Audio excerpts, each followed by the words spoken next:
بسم اللہ الرحمن الرحیم۔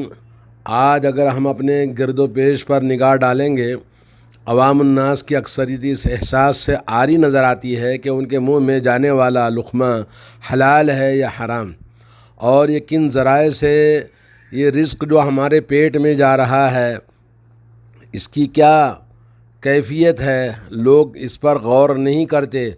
اشیاء خوردنوش انسان کی بنیادی ضروریات میں خاص اہمیت کے حامل ہیں۔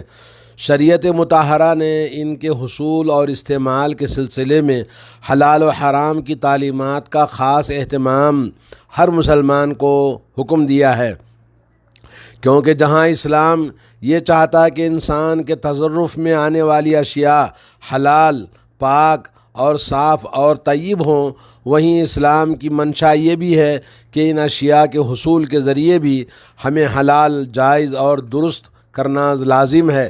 نبی کریم صلی اللہ علیہ وسلم کا ارشاد ہے، لوگوں پر ایک زمانہ ایسا آئے گا کہ جب آدمی اس بات کی پرواہ نہیں کرے گا کہ اس نے جو کمایا ہے وہ حلال ہے یا حرام۔ صحیح بخاری۔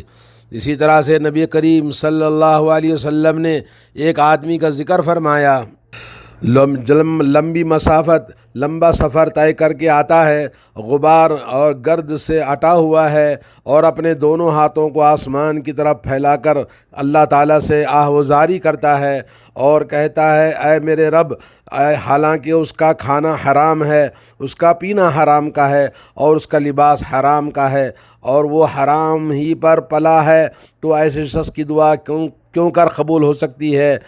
یہ صحیح مسلم کی حدیث ہے۔ حضرت ابو ہریرہ رضی اللہ تعالیٰ عنہ بیان کرتے ہیں کہ رسول اللہ صلی اللہ علیہ وسلم نے فرمایا، اللہ تعالیٰ نے مومنوں کو وہی حکم دیا ہے جو پیغمبروں کو حکم دیا ہے، یا ایھا الرسل کلوا من الطیبات واعملوا صالحا، سورہ مومنون آیت نمبر 51۔ اے نبیوں کی جماعت، اللہ تعالیٰ کا دیا ہوا پاکیزہ رزق کھاؤ اور عمل صالح کرو۔ اور مومنوں کو فرمایا، یا ایھا الذین آمنوا کلوا من الطیبات وانفقوا مما رزقناکم، اے ایمان والو، کھاؤ پاکیزہ چیزوں سے جو ہم نے تمہیں دیا ہے۔ سورہ بقرہ آیت نمبر 172۔ اللہ تعالیٰ کا ارشاد ہے، یا ایھا الناس کلوا مما فی الارض حلالا طیبا ولا تتبعوا خطوات الشیطان انہ لکم عدو مبین۔ حلال کمائی کے تمام ذرائع کو شمار کرنا تو مشکل ہے، لیکن البتہ یہ کہ اصولی بات یہ ہے کہ جن چیزوں سے شریعت نے منع کیا ہے وہ حرام ہیں، اور جن چیزوں سے منع نہیں فرمایا وہ سب حلال ہیں۔ اور حلال آدمی کمائی کے لیے اپنے ہاتھ سے کام دھام کر کے حلال رزق کماتا ہے، یا یہ کہ اجرت پر کام کر کے مزدوری کرتا ہے، نوکری کرتا ہے، اور تیسرا یہ کہ آدمی تجارت کرتا ہے، اور چوتھا ہے کہ زراعت کرتا ہے۔ تو یہ تمام ذرائع رزق کمائی کے حلال راستے ہیں جن کا شریعت نے ہمیں حکم دیا اور ہمیں کرنے کے لیے اس میں ابھارا ہے۔ اور اللہ کے نبی صلی اللہ علیہ وسلم کی صحیح بخاری میں حدیث ہے، ما اکل احد طعاما قط خیرا من ان یاکل من عمل یدیہ، کہا کہ کوئی بھی انسان، کسی شخص نے کبھی اس سے بہتر کھانا نہیں کھایا کہ اپنے ہاتھوں کا کام سے کمائے ہوئے کھانے حلال رزق کھاتا ہے۔ اللہ کے نبی داؤد علیہ السلام اپنے ہاتھ کے کام سے کھایا کرتے تھے۔ یہ صحیح بخاری کی حدیث ہے۔ سب سے پاکیزہ اور حلال رزق آدمی کی اپنی ہاتھ کی کمائی ہے، اور اجرت پر کام کرنا بھی انبیاء کی سنت ہے، اور اس کے بے شمار صورتیں۔ حضرت موسیٰ علیہ السلام نے 10 سال اجرت پر بکریاں چرائی تھی۔ صحیح بخاری میں ہے کہ رسول اللہ صلی اللہ علیہ وسلم نے فرمایا، کوئی پیغمبر ایسا نہیں گزرا جس نے بکریاں نہ چرائی ہوں۔ کسی نے دریافت کیا کہ آپ نے بھی بکریاں چرائی ہیں؟ تو آپ نے فرمایا، ہاں، میں بھی اہل مکہ کی بکریاں چند قیراتوں پر چرایا کرتا تھا۔ صحیح بخاری کی حدیث ہے، صحیح بخاری اور صحیح مسلم۔ ترمذی کے اندر حدیث ہے، نبی کریم صلی اللہ علیہ وسلم نے فرمایا، جس نے مجھ پر کوئی احسان کیا تھا میں نے سب کے احسانات کا بدلہ چکا دیا ہے، صرف ایک شخص ہے جس کے احسانوں کا بدلہ نہیں چکا سکا، وہ ہے حضرت ابوبکر صدیق رضی اللہ تعالیٰ عنہ۔ ان کے احسانوں کا بدلہ قیامت کے دن اللہ عز و جل ہی عطا فرمائے گا۔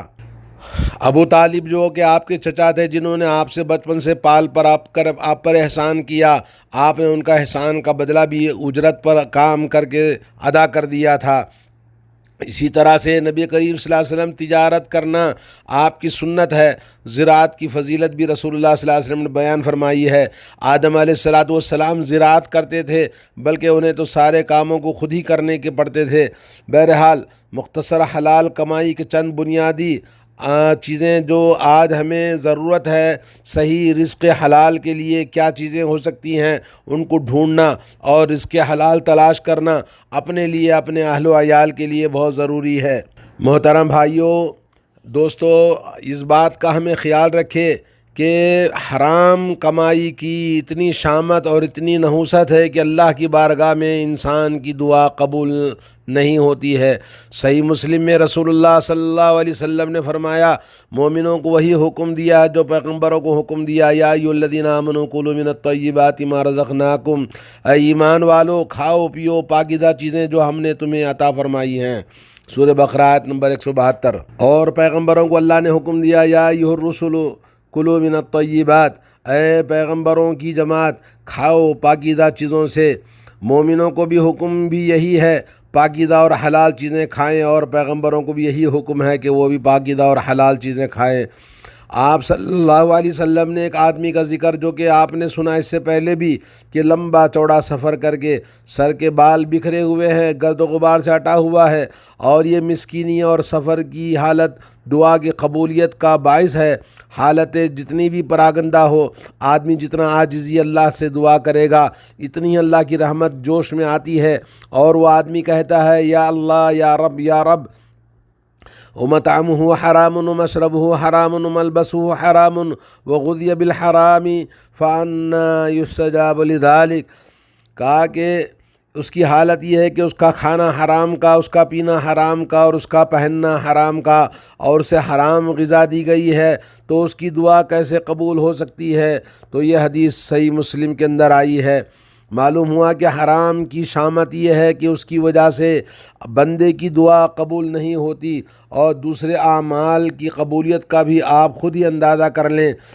تو ہمیں چاہیے کہ ہم اپنے لیے، اپنے اہل و عیال کے لیے رزق حلال اور پاکیزہ روزی کی تلاش کریں، اور جو پاکیزہ راستوں سے جو روزی ہمارے گھر پہنچتی ہے، یقیناً وہ گھر برکت والا، رحمت والا، اور دعاؤں کی قبولیت والا، اور اللہ کی یہاں عبادتیں قبول ہوتی ہیں۔ اور جس گھر میں رزق حرام پایا جاتا ہو اور حرام رزق سے کسی کو پالا جاتا ہے، تو ان کی دعائیں قبول نہیں ہوتی ہیں۔ اللہ تعالیٰ کا ارشاد ہے، یا ایھا الذین آمنوا لا تأکلوا اموالکم بینکم بالباطل الا ان تکون تجارۃ عن تراض منکم، اے ایمان والو آپس میں ایک دوسرے کے مال کو باطل طریقے سے نہ کھاؤ۔ ہاں، اگر آپس کی رضامندی کے ساتھ تجارت ہو تو الگ بات ہے، لیکن باطل طریقے سے ایک دوسرے کے مال ہرگز نہ کھاؤ۔ سورہ نساء آیت نمبر 29۔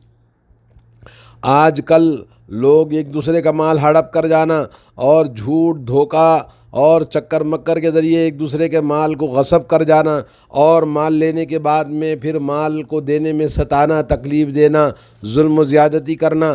مال کی سب سے زیادہ ظلم و زیادتی آج معاشرے میں پھیلی ہوئی ہے، اور لوگ ایک دوسرے کے مال کو ہڑپ کر جانا آسانی سے کھا جاتے ہیں، ڈکار تک نہیں لیتے، جبکہ بہت بڑی حرام چیز ہے۔ ہمیں اس بات کی فکر کرنی چاہیے، کوئی کافر اگر حرام و حلال کی فکر نہیں کرتا تو کوئی نہ کرے، مگر مومن تو اس کی فکر کرنی چاہیے۔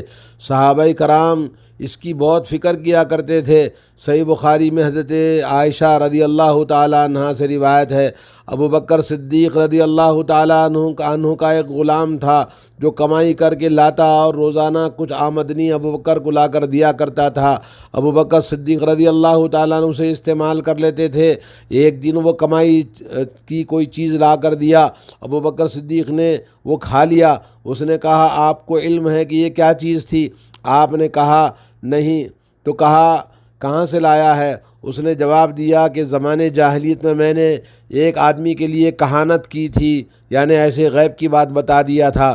ویسے مجھے کوئی کہانت نہیں آتی تھی، لیکن میں نے اسے دھوکہ دیا تھا، اتفاق سے وہ سچ ہو گیا، وہ آج مجھے ملا اور اس نے مجھے اس کہانت کے بدلے میں یہ چیز عطا فرمائی آپ نے جو کھائی ہے۔ ابوبکر صدیق رضی اللہ تعالیٰ عنہ نے اپنے منہ میں ہاتھ ڈال کر جو کچھ کھائے تھے اس کو قے کر دیا، نکال دیا اپنی زبان سے۔ یہ صحیح بخاری کی حدیث ہے۔ ایک اور صحیح بخاری کی روایت میں جو شخص بھی آئندہ کی باتیں بتانے والے سے پوچھے وہ اس چیز سے کافر ہو جاتا ہے جو محمد صلی اللہ علیہ وسلم پر نازل ہوئی ہے۔ یعنی کوئی شخص جیسے آج کل غیب کی باتیں بتاتے، فال کھول کے بتاتے ہیں، یا ایک کاہن، نجومی، جتنے بھی لوگ ہیں، ان تمام کی باتوں پر جو بات یقین کر کے ان کو نذرانے دیتے ہیں، وہ سب کمائی حرام کی کمائی ہے، اور نبی کریم صلی اللہ علیہ وسلم کی شریعت کے وہ کافر ہونے والے ہیں۔ حرام کی چیزوں میں آج ہمارے معاشرے میں سب سے آسان چیز ہے سود ہے، انٹرسٹ ہے، اور یہ مختلف انداز سے لوگوں نے اس کو حلال کر لیا ہے۔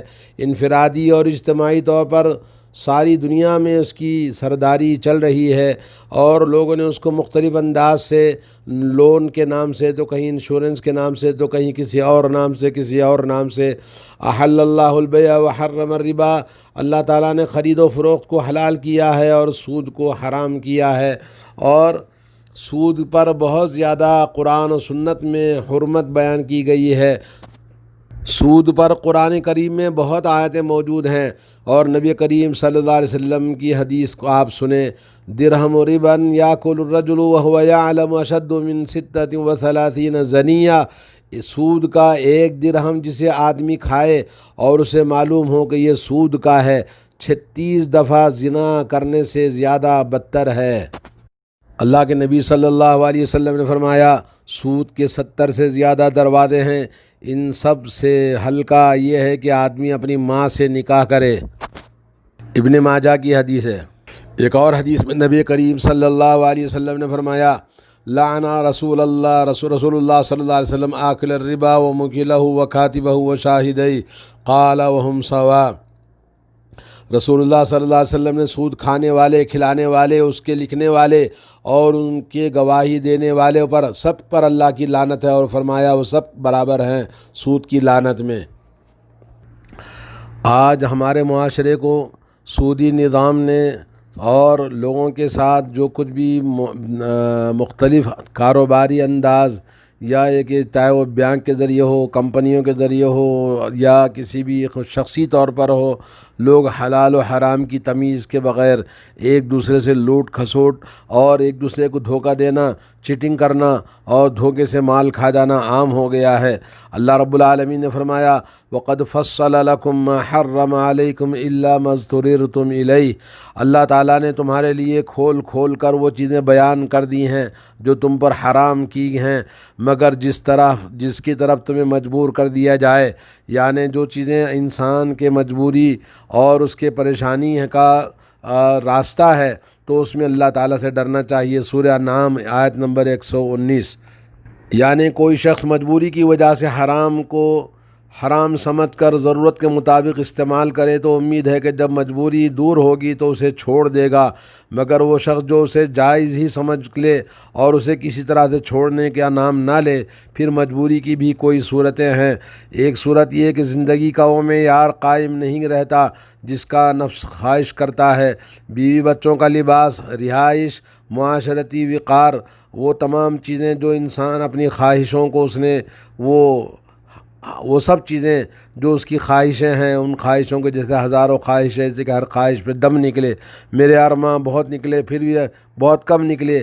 یا ایھا الذین آمنوا لا تلھکم اموالکم ولا اولادکم عن ذکر اللہ، اے لوگو اللہ تعالیٰ کے ذکر سے تمہاری اولاد، تمہارے اہل و عیال تمہیں غافل نہ کر دے دنیا سے۔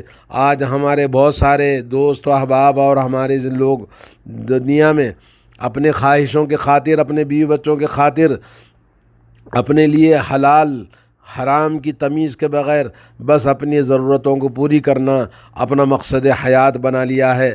قل هل ننبئكم بالاخسرین اعمالا الذین ضل سعیهم فی الحیاۃ الدنیا وهم یحسبون انهم یحسنون صنعا۔ فرمایا سورہ کہف میں، آؤ ہم تم کو بتلاتے ہیں ان لوگوں کے بارے میں جو سب سے زیادہ نقصان اٹھانے والے ہیں۔ وہ لوگ ہیں جو دنیا کی تمام کاوشوں اور محنتوں کو انہوں نے سمجھا کہ ہم اچھا کام کر رہے ہیں، حالانکہ وہ اللہ رب العالمین کو راضی کرنے والے کام نہیں ہیں۔ حرام و حلال کی تمیز کے بغیر زندگی کی اس دنیا کے اندر بھاگ دوڑ میں بہت آگے جا رہے ہیں اور سمجھ رہے ہیں کہ اچھا کام کر رہے ہیں، حالانکہ وہ سب سے زیادہ نقصان اٹھانے والے لوگ ہیں۔ آخر میں یہی کہنا ہے کہ ہم اپنے کمائی، اپنے رزق کو، اپنے حلال، اپنے معاش، اپنے کھانے پینے اور اپنے اہل و عیال کی پرورش کے لیے، اپنی زندگی کے لیے رزق حلال کی کوشش کریں، اور ہر طرح کے جو مقاصد ہیں، جو کمائی کے ذریعے ہیں یا آمدنی کے ذریعے ہیں، جو بھی ہمیں ملتا ہے اس کے اندر ہم کوشش کریں کہ ہمارا رزق حلال ہو۔ اللہ تعالی ہم سب کو رزق حلال عطا فرمائے۔ اللہم اکفنی بحلالک عن حرامک واغننی بفضلک عمن سواک۔ السلام علیکم ورحمۃ اللہ وبرکاتہ۔